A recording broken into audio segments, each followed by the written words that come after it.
Okay, next up is Anna Middleton, head of the Society Ethics and Research program, and it's fair to say that Anna has bent the format slightly, but rest assured that the timing is still bang on. So, over to you, Anna.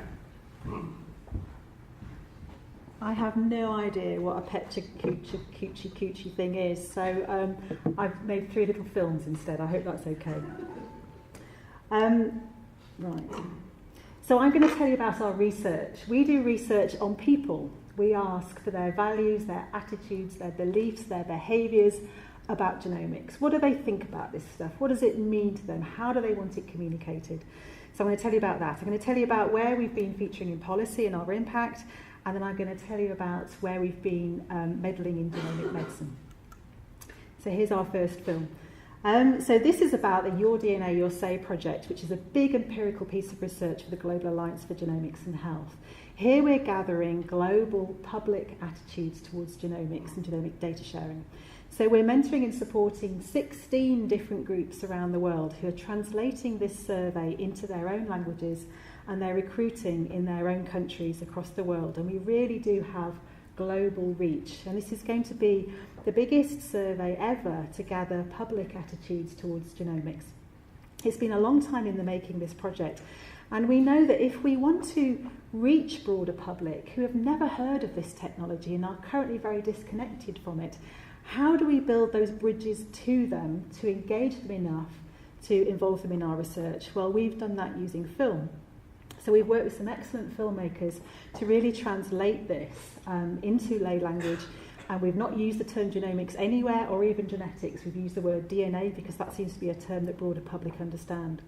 Our films have received recognition in various different film festivals, so we know that they have broad public reach.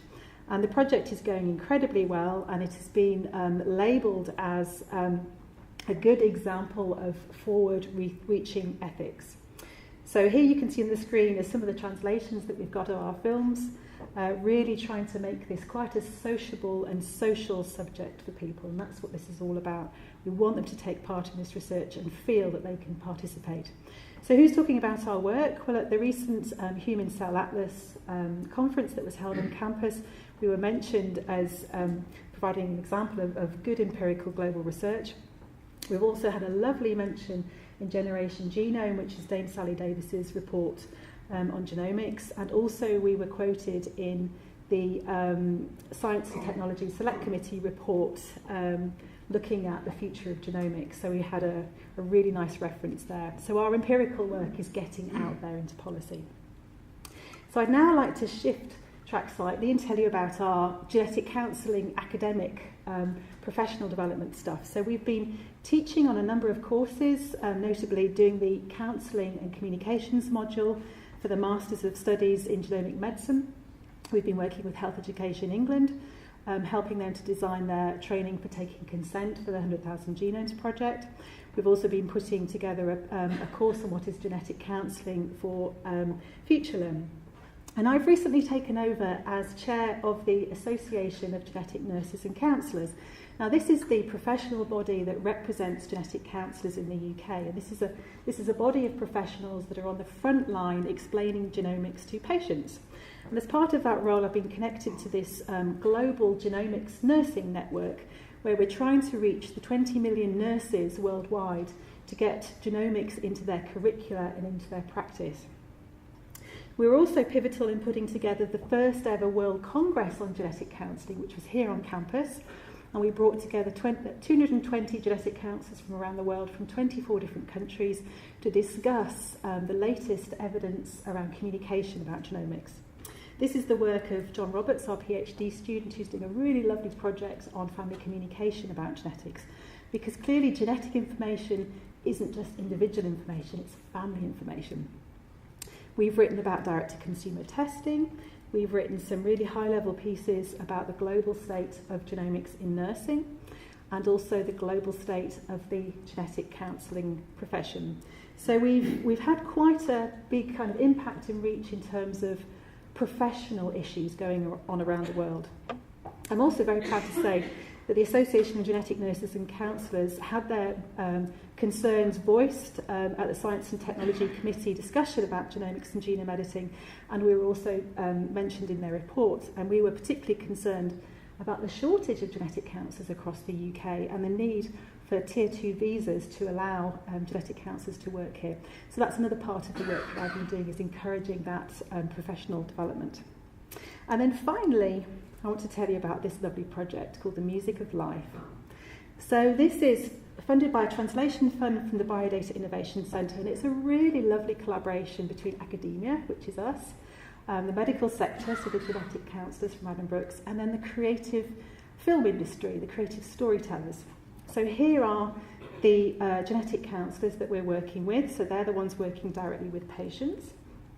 And then here's the creative industry partners that we're working with. So they have helped translate our ideas.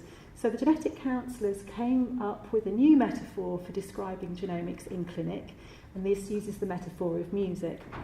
It crosses generations, it crosses cultures, it crosses ages, and we basically have come up with 6 different scripts that describe what is a gene, what are the potential outcomes from a diagnostic test, what's recessive inheritance, what's dominant inheritance, and these little films will sit on an iPad, and then the genetic counsellor will show the films in clinic with patients, and then the patients get an opportunity to let us know whether they work or not, or whether they're helpful or not. And if these evaluate well, you can see that this is clearly going to be an easy mechanism to get out into the wider community. So our 20 million nurses that I mentioned to you before, there's a whole network there that will be ready to embrace this kind of filmed information that is sociable, social, creative, and it builds a bridge between you and the non-expert. So we have a little app on the iPad, and I'd just like to give a shout out to the web team on campus who've done a fantastic job in supporting us and creating this app. And so that's the work of the Society and Ethics Research Group. So we're really trying to understand the evidence base behind how to communicate genomics. How do we make this go mainstream? How do we draw on the skills from the creative storytelling industry, from the advertisers, from filmmakers, to make this go out into the mainstream so that everybody can have a conversation about it? Thank you.